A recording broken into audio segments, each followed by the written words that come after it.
Why? Because let's say if an IIM can reach, say, thousands or lakhs of people through certain blended programs of theirs, because IIM में जो हमारे flagship programs होते हैं, they are different from other programs simply because the entry barrier is also very high and the exit barrier is also very high. But when it comes to, say, the certificate programs, in that case, the entry barrier is not high, only the exit barrier is a little high. And subsequently, if good institutions start coming up with programs, obviously not flagship or not their main programs, but with certain programs where both the entry and the exit barriers are not very high, in that case, many of the business schools or many of the institutions which are not up to the mark, they are going to disappear because उनकी आवश्यकता ही नहीं रहेगी. अगर मेरे को जो Harvard में पढ़ाया जा रहा है वो यहाँ बैठ करके कंप्यूटर से मिल रहा है, और अगर उस एक्सपीरियंस से बेहतर एक्सपीरियंस इन क्लास में कुछ इंस्टीट्यूशंस नहीं दे पा रहे हैं, तो ऐसे इंस्टीट्यूशंस बंद हो जाएंगे. सो मेरे हिसाब से एक ये बहुत बड़ा चेंज आने वाला है हमारे एजुकेशन सिस्टम में, that all the educational institutions are now going to focus on quality of education. Because if you do not focus on quality of education, you are going to disappear. Number one. Number two, I think all education institutions, and this is also my suggestion, should have a digital strategy. Now, we managed to go from offline, or rather from in class to online in a matter of 5 days or 6 days at IIM Indore. However, we still struggled initially because we did not have a coherent digital strategy. कि इसमें ये problems आ सकती हैं. All of this should have been anticipated. So COVID-19 has made us hasten that process. अब वो process जल्दी आ रहा है कि सारे institutions अपनी अपनी digital strategy को भी देख रहे हैं. So मेरे ख्याल से एक दूसरा change ये आने वाला है, और मुझे लगता है कि जो fundamental एक डार्विनियन theory और उसके बाद डार्विन के student हर्बर्ट स्पेंसर ने जो survival of the fittest का एक theory दिया था, अब वो change होकर के survival of the quickest हो जाएगा. क्योंकि जो भी शीघ्रता पूर्वक बहुत ही जल्दी अपने आप को अडैप्ट कर लेगा, वही इंस्टीट्यूशंस आगे जाकर के रहेंगे और वही इंस्टीट्यूशंस प्रॉस्पर करेंगे.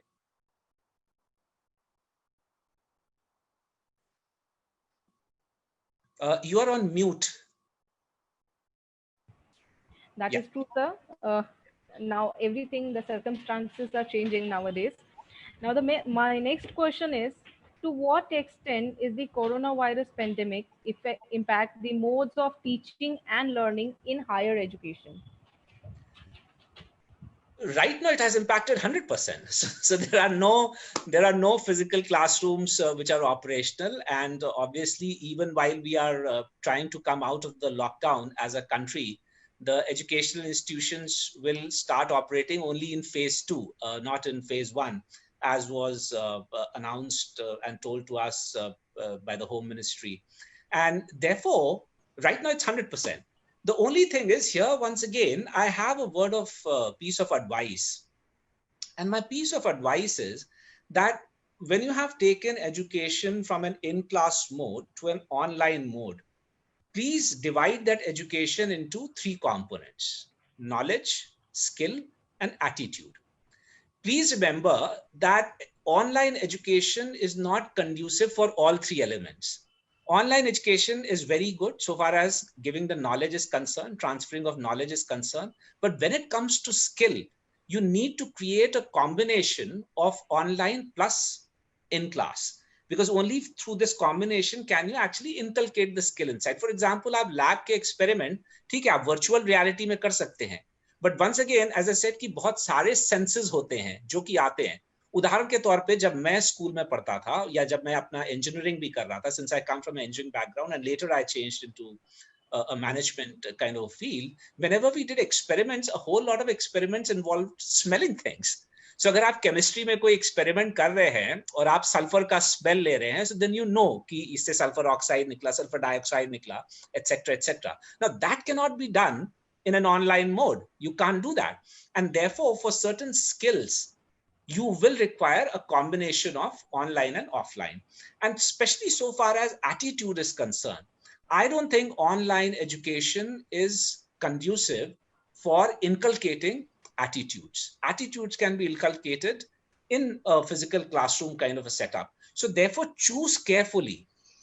Don't get into that rush. उस rush में मत चले जाइए कि जो भी आप courses यहाँ पढ़ा रहे हैं सबको आप immediately online चले जाइए. Look at those courses, see what are the courses that lend themselves to online education, what part of those courses lend themselves to online education, and only take those courses into online.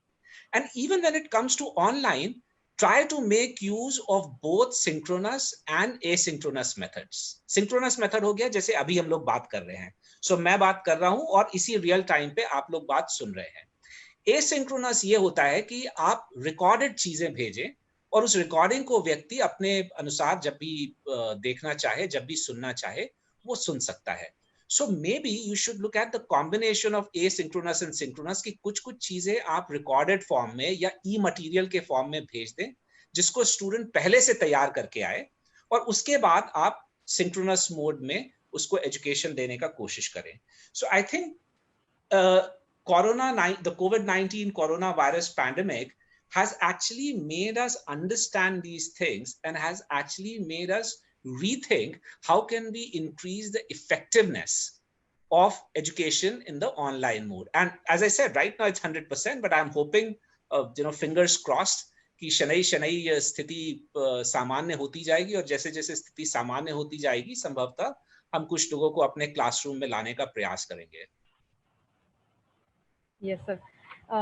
वैसे sir मेरा एक और सवाल था कि इसी से related था जो आपने बताया कि स्टूडेंट्स को हम लोग कन्वीनियंट के हिसाब से देंगे, लेकिन अभी right now the students are not in the mode of learning something and they are very into a different zone. They are scared and they are they have many questions in their mind.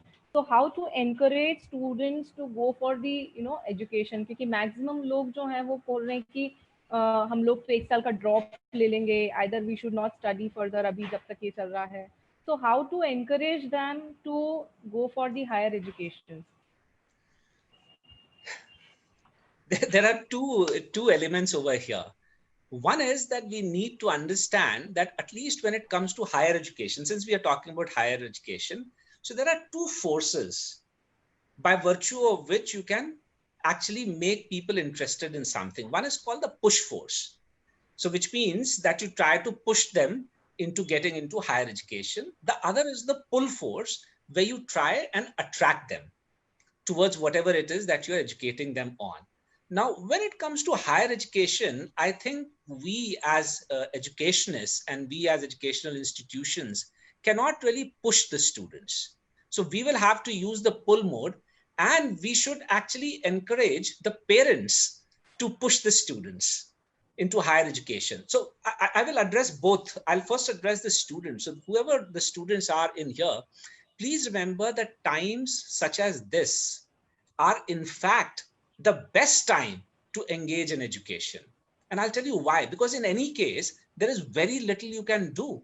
When you are in a state of lockdown, you see the biggest challenge of a lockdown is not that it keeps you in a physical space. Of course, that's a challenge. And of course, it is very inconveniencing simply because human beings, by their very nature, are explorers. जो मानव है वो भ्रमणकारी होता है. हम भ्रमण करना चाहते हैं. ये हमारे अंदर एक एटोविस्टिक एक अंदर से इंस्टिंक्ट है कि हम निकल करके यत्र तत्र जाएं, इधर उधर भ्रमण करें, यात्राएं करें.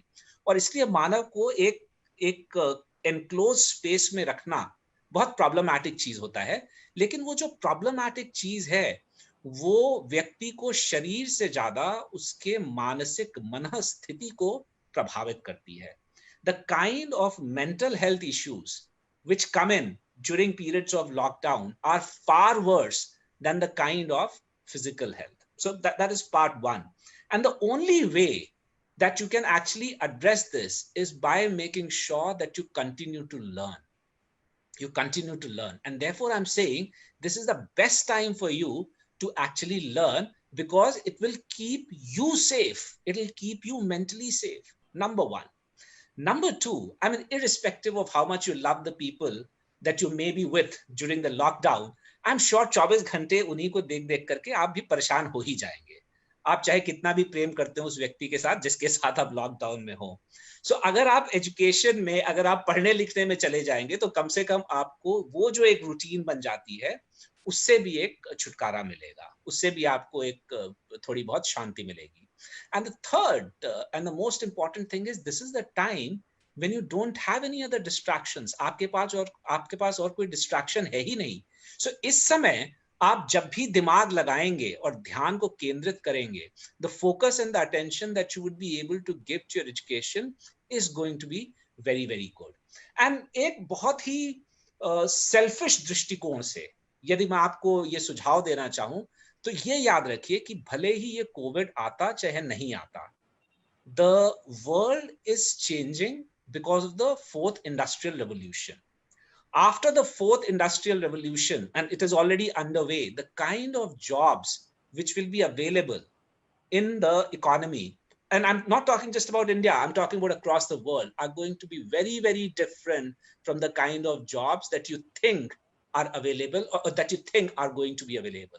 The current jobs, more than 50% of the current jobs are going to disappear. They are going to disappear because they will be taken over by robotics and by artificial intelligence, including machine learning. So the machines are going to do that job, and the kind of skill sets that you would require to be actually able to do the jobs of tomorrow or the post fourth industrial revolution world, you need to prepare yourself today. And the more you try and postpone that, the more piche you will get in that particular line. The more behind you will keep falling back in that particular line. So I'm not asking you to get into some kind of a race with other people. What I'm saying is, if the world is moving, you have to keep pace with the world. Otherwise, you will realize कि दुनिया कहीं और चली गई है, जो job scene था वो कहीं और चला गया है और आप वहीं पे पड़े हुए हैं. So मुझे लगता है कि स्टूडेंट्स को मैं ये 4 चीजें ये बताना चाहूंगा कि this is the time when you should actually invest in education. This is the time कि जो लोग नहीं भी कर रहे थे या नहीं भी सोच रहे थे कि वो अपने आप को एनरोल करा ले, उनको भी एनरोल करा लेना चाहिए. So this is so far as the student side is concerned. Now, what should institutions do? So institutions, as I said, you have to pull the students. And how do you pull the students? You pull the students by ensuring that the education that you're giving them is meaningful. It is contextually relevant. It is world class. And it is something that actually makes them better and makes them more capable. So हम ही लोग पढ़ाते, and this is another thing that I have been telling in my webinars with the educational institutes, कि एक हम educational institutes की जो बहुत बड़ी कमजोरी रही है वो ये कि हम लोग खुद ही वो प्रैक्टिस नहीं करते, तो हम लोग प्रीच करते हैं. सो वो पर उपदेश कुशल बहुतेरे वाली बात आ जाती है कि हम लोग बाकी दुनिया को तो बताते हैं कि ये पढ़ो ऐसे पढ़ो, लेकिन हम लोग खुद उसको चरितार्थ नहीं करते हैं अपने इंस्टीट्यूट्स में भी. सो मुझे लगता है हमें अपने इंस्टीट्यूट्स में भी उस चीज को चरितार्थ करना पड़ेगा. उदाहरण के तौर पे एक ऑर्गेनाइजेशनल बिहेवियर में रूम की थ्योरी है, VROOM. सो रूम की एक्सपेक्टेंसी थ्योरी है मोटिवेशन की, और वो बड़ी इंटरेस्टिंग है. Room says that motivation for anyone, for an individual, is a multiplicative factor of 3 elements: expectancy, instrumentality, and valence. Expectancy is the expectation of the individual that if he or she works hard, there will be an increase in the performance. Instrumentality is the belief of the individual that if there is an increase in the performance, there will be a reward that will be given to the individual. And valence is the expectation of the individual that the reward that would be given to the individual is what the individual wants, or is a kind of a reward that the individual actually accepts and needs at that point of time. And motivation of anybody is a multiplicative factor of these 3. So now if we want to motivate students to go for higher education, we need to make sure that each of these 3 elements is being taken care of by the institute, which means if they put in performance, if they actually come to the classrooms, if they actually enroll themselves into education, they should become better. They should become better human beings. They should become more employable. They should become more skillful. They should develop a better attitude. Subsequently, this change or this increase in performance should lead to certain rewards. And as I said, those rewards should be in line with what the students want. So what do students want from higher education these days? They want more opportunities. They want to learn those skills which are needed in the future. And therefore, if as an institution, you can ensure that your courses, your curriculum are actually world class, are actually of that standard which will give the students what they are looking for, which will create better opportunities for them, both as in the job market as well as in their entrepreneurial motivations. In that case, they will get motivated in coming for higher education. Thank you so much, sir. That was, maximum you have answered the question, confusion. You have cleared the confusion of the students. Now, in this question only, I want to add it. What should we do to encourage the parents to let their ward enter into, higher education? Because the parents nowadays are in a very self-defensing mode. So they don't want to send their wards for the, going abroad or going to the other city for the studies. So how to motivate and encourage them to uh, send their wards to go for higher education? Yeah, ये बड़ी विचित्र चीज है कि हम लोग पूरी दुनिया को, अर्पिता, पूरी दुनिया को हम लोग ज्ञान बांटते हैं, पूरी दुनिया को उपदेश देते हैं कि शरीर तो निमित्त मात्र है, आत्मा ही है जो कि मुख्य है। लेकिन जब कोई ऐसा पैंडेमिक इत्यादि आ जाता है तो हम ही खुद भयग्रस्त होकर के सब भूल जाते हैं वो पूरा उपदेश जो हमने पूरी पृथ्वी को दिया। तो सबसे पहले तो पेरेंट्स को हमें बोलना होगा कि माता शत्रु पिता वैरी ये न बालो ना पाठितः न शोभते सभा मध्य हंस मध्य बको यथा। तो ये तो ध्यान रखिए कि आप बालक के शत्रु हैं अगर आप माता पिता होकर के उनको शिक्षा की तरफ प्रेरित नहीं कर रहे, क्योंकि ऐसे जो आपके बच्चे हैं, बालक या बालिका जो भी हैं, ये एक हंसों की सभा में जैसे बगुला होता है उसी के समान दिखेंगे और उसी के समान इनके साथ व्यवहार किया जाएगा। सो एज अ माता पिता, इनफैक्ट बोला गया है कि मातृमान पितृमान आचार्यवान पुरुषो वेद। माता पिता तो स्वयं गुरु हैं, और यदि गुरु ही एजुकेशन के अगेंस्ट हो जाएगा, गुरु ही बोलेगा कि नहीं नहीं अभी तो ये आपदा का समय है, तो ये उचित नहीं होगा देश के लिए। So मेरे ख्याल से what you need to do, however I can understand, see, this is easy for me to say over here and people will say, look, you are sitting on the other side and therefore you are biased. We are afraid of sending our children. So I think there has to be an engagement. As an institution, you must constantly engage with your students as well as their parents. So we owe it to the parents as well कि हम उनको engage करें, हम उनको बताएं कि कैसे हम इंस्टीट्यूशंस में वो मेजर्स ले रहे हैं जिससे कि स्टूडेंट्स एब्सोल्युटली सेफ रहेंगे। उदाहरण के तौर पे जब IIM इंदौर को मैंने बंद किया और स्टूडेंट्स को वापस जाने को बोला तो बहुत सारे पेरेंट्स ने मुझे फोन करके बोला पर हमें तो लगता है हमारे स्टूडेंट्स वहां सबसे ज्यादा सेफ हैं, वो वापस घर में आएंगे तो यहाँ पे मुझे उनकी सेफ्टी का पक्का नहीं पता है। And that was something which was very heartening to me, और मेरे को लगा कि कुछ तो हम लोग सही कर रहे हैं IIM इंदौर में, अगर पेरेंट्स खुद ये बात बोल रहे हैं हमको कि हमको लगता है कि वहां पे हमारा बच्चा अधिक सुरक्षित है। So I think as an educational institution all of the institutions need to create that perception of safety, and which means that we should actually make our institutions very very safe. We should be seen as doing things. So हमने कुछ protocols बनाए हैं कि नहीं जो कि pre Covid, not pre Covid, during the lockdown और lockdown खुलेगा उसके बाद हम स्टूडेंट्स को कैसे लेकर के आएंगे, उनकी सेफ्टी के लिए क्या किया जा रहा है, एकेडमिक सिस्टम में क्या चेंजेस लाए जा रहे हैं, उसकी वजह से जो प्रभाव पड़ा है उसको हम कैसे एड्रेस करेंगे, जो क्लासेस मिस हुई हैं या कुछ चीज अगर अब अधूरी रह गई है तो उसको हम कैसे, उसके ऊपर कैसे ध्यान केंद्रित करेंगे। और इसके साथ साथ ये सब चीजों में हमको पेरेंट्स से एक सुझाव लेना चाहिए, which means you have to make the parents a part of the decision making process. Take suggestions from them that what do you think we can do to make this campus more safe once the students start coming in? What do you think we can do to make this online education while they are there safer?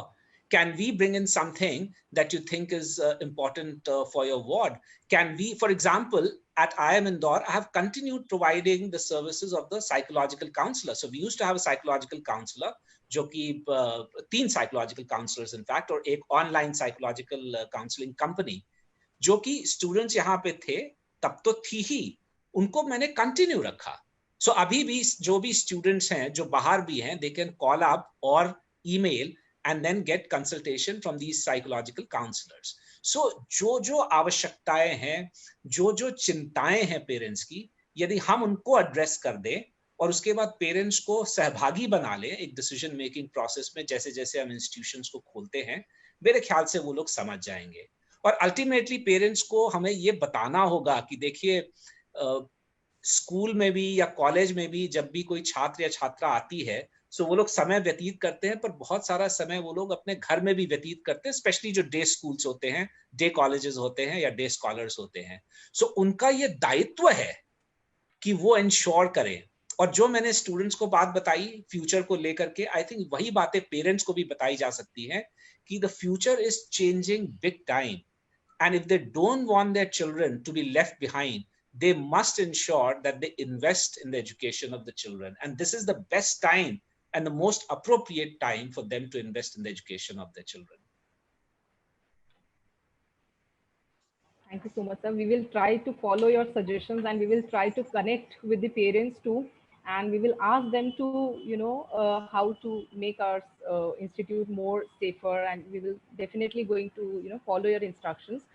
My next question is how students should plan and select the institute for graduation and post-graduation after COVID-19. See, again, as I said, COVID-19 or not, some things are very fundamental in nature, and they should stay that way when it comes to the choice of any institution for higher education. The biggest factor, according to me, when it comes to the choice of an institute of higher education is the kind of the faculty that that institution has. Because at the core of an institution is the faculty. The better your faculty, the better your education system is going to be. No matter, you may be a little weak on the infrastructure, you may be a little weak on other things, but if you have great faculty, and by great faculty, I don't merely mean degrees. Degrees तो हर व्यक्ति के पास मिल ही जाती हैं, but I mean faculty who also go beyond degrees, who also go beyond the classroom, and they become mentors to the students. So I think the students should look at, or the potential students before choosing an institution should look at the kind of faculty that the institution has. Of course, their academic background, of course, their research, what kind of research are they engaging in, but more importantly, what are the kind of opportunities that those faculty provide in terms of individual interactions. The second criteria should be infrastructure. So a good infrastructure is also extremely important for the simple reason that it creates an atmosphere of learning. So agar aap wo infrastructure aapka aisa hai, and by infrastructure I don't simply mean big buildings. Big buildings are not an infrastructure, but let's say the IT infrastructure. Let's say the infrastructure, the space where the classroom infrastructure, the space where the students learn, the space where the students eat, the dining room, the kind of mess that they have. Because all of these contribute towards the holistic development of the students. So infrastructure, predominantly the kind of classrooms that they have, because the classrooms themselves can then be conducive for a whole lot of pedagogical tools, depending on how smart the classroom is, how good the library is, what are the kind of databases that the institution has. So this infrastructure is the second criterion according to me. The third criteria is what are the other modes of learning opportunities that the institution provides. So for example, students learn a lot of things through peer group interventions. They learn a lot of things by actually engaging in student-led programs. So for example, if they have a cultural society, if they have an operations club, if they have a strategy club, if they have an entrepreneurs club. So these kind of clubs and activities which are there within the institution provide opportunities for growth to the students. They provide active learning, because not only are you learning in the classroom, but you're also actually practically trying it out and experimenting when you actually run these societies and you run these clubs. And is the institute giving you some kind of an opportunity or encouragement to do all of this? So this is, according to me, the third criteria that one should look at. And the fourth criteria that they should look at is how is the institute perceived by the peer group? Because as I said, learning does not happen merely by one side. It is not a faculty-centric education when it comes to higher education. Higher education always has to be participant-centric. And in participant-centric education, a whole lot of learning comes from the kind of a peer group that you have. So does the institute have a peer group which has diversity, which means are there people representing different genders, people representing different kind of backgrounds, not only the education background, but also economic background, also geographical background. And the more the diversity, the richer the peer group, I think the better an institution is for the student. So look at these 4 criteria. And now, of course, given the pandemic, the one criteria which will get added is the hygiene. Is the institute infrastructure good enough? Is it hygienic enough? Does it have the safety precautions in place? Does it have the standard operating protocols in place? Whatever they do, is there a quality in whatever it is that they do? So this will become a 5th criteria. So students should make a choice depending on these 5 criteria, according to me. Thank you so much, sir. We also have so many questions from the participant, but I'm so sorry we cannot answer all the questions from the participants. So my next question is, this will be the last question for the session, sir. I will not ask you so much, so many questions. This will be the last question. After COVID-19, how emotional intelligence or happiness programs, they all are is important for the student as well as the employees also of an education system. Oh, it's important for everyone. Emotional intelligence is important for everyone because that is also one of the skills that we have identified, the Dean's Conference that I was speaking to you about. So the last time I spoke was in the EQUIS conference, which happened in Ho Chi Minh, and we came to an agreement on 10 skill sets. So I'm not going to bore you people with all those 10 skills, but one of those 10 skills was emotional intelligence.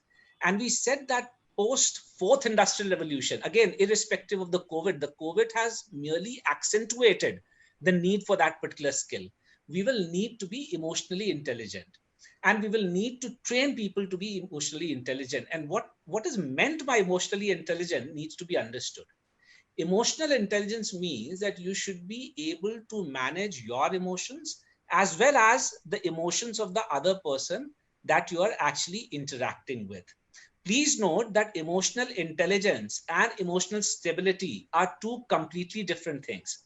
So जो personality का एक big 5 model आता है जिसमें personality के 5 dimensions, Meta dimensions बताए गए हैं, उसमें एक डिमेंशन है, you have those 5 dimensions: extraversion, you have conscientiousness, you have openness to experience, you have agreeableness, and you have neuroticism. और neuroticism का जो opposite है उसको बोलते हैं emotional stability. Please remember, emotional stability and emotional intelligence are 2 very different things. Emotional stability means that you have control over your emotions, so much so that whether it be a happy time or whether it be a sad time, there is nothing on your face. You don't express any emotion. Whereas emotional intelligence means that you actually express those emotions which are desired of you. You express organizationally desired emotions कि जो भाव आपसे अपेक्षित हैं, उन भावों को आप प्रदर्शित करें, ना कि अपने आप को भावहीन या अपने चेहरे को सपाट बना ले। और ये चीज हमें सिखानी पड़ेगी स्टूडेंट्स को। उदाहरण के तौर पे यदि आप किसी के एक अच्छे फंक्शन में गए हैं, मान लीजिए किसी का बर्थडे है या किसी का विवाह या कोई भी 16 संस्कारों में कोई भी एक अच्छा फंक्शन है, 15 संस्कारों में, 16वां तो अंत्येष्टि हो जाता है, सो 15 संस्कारों में कोई भी अच्छा अगर फंक्शन है तो वहां पे आपके चेहरे पे खुशी झलकनी चाहिए, because people expect you to be happy. और उसी तरह से अगर आप उस 16वें संस्कार के लिए गए हैं और अगर आप किसी के दुख के कारण के गए हैं तो वहां आपके चेहरे पे दुख झलकना चाहिए, बिकॉज ये जो अभी एक जो हमारे जो कनेक्शन है वो बहुत ज्यादा भावहीन होता जा रहा है।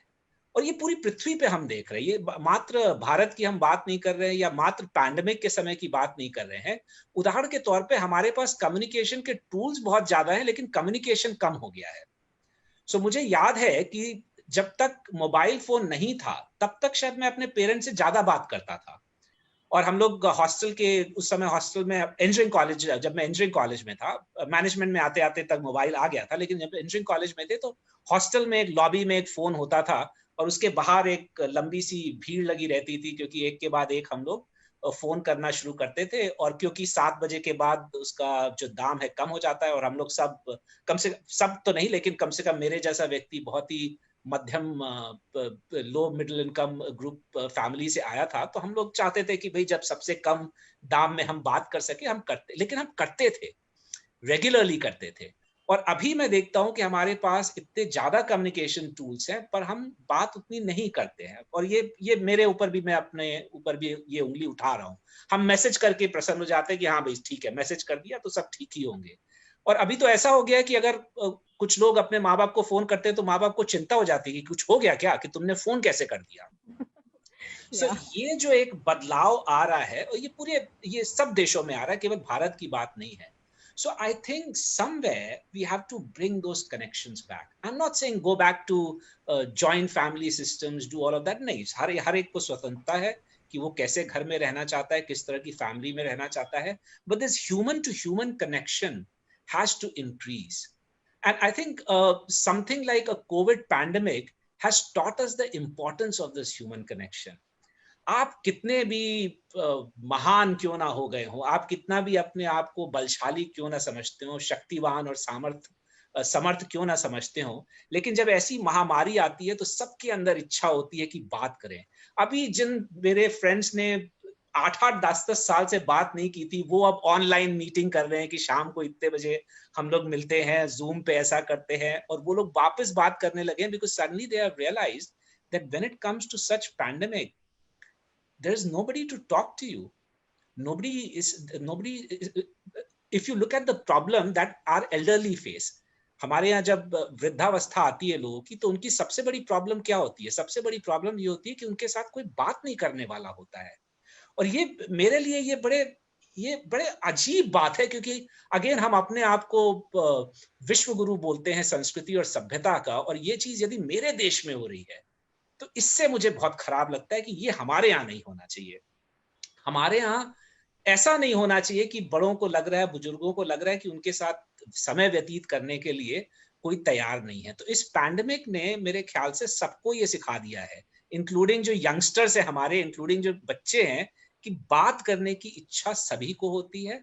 हर व्यक्ति की इच्छा होती है कि हमारे से कोई बात करे और हमारी बात को कोई सुने। And I think this is bringing people together, and therefore subsequently when it comes to the classroom, I think this has also to come into the classroom as a part of a course. How do you manage your emotions? How do you manage other people's emotions? How do you manage your expectations with yourself, irrespective of the pandemic? And how can you connect to the universe outside you slightly better? You have to connect with the universe outside, and you have to connect it with the universe in a very positive way. Thank you so much. It is, it is not seems like you should stop talking. It seems like, you should keep talking, and we should listen all the time to you. And, you're very kind, but I think we also have to keep the time boundaries. Yes, sir. Yeah. So that is why I request our group director, Dr. Puneet Kumar Dwivedi, to propose a word of thanks.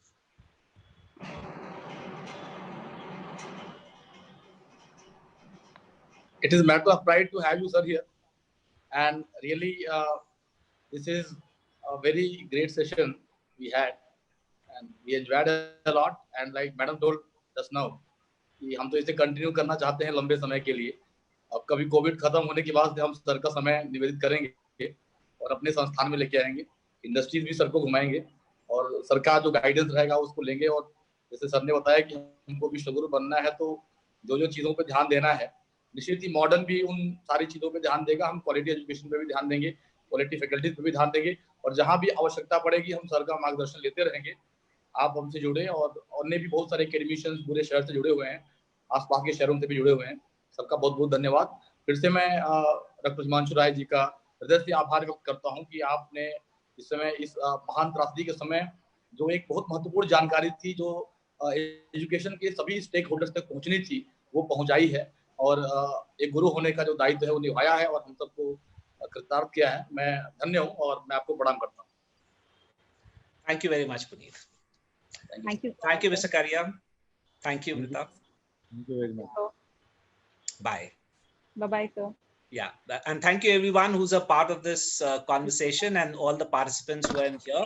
Please stay home and stay safe. Look after yourselves and look after people around you. Thank you so much, sir. I thank all the participants and especially Dr. Himanshu Rai, sir. And it was a wonderful session, and we will keep doing such sessions with you, sir. Thank you so much. Pleasure.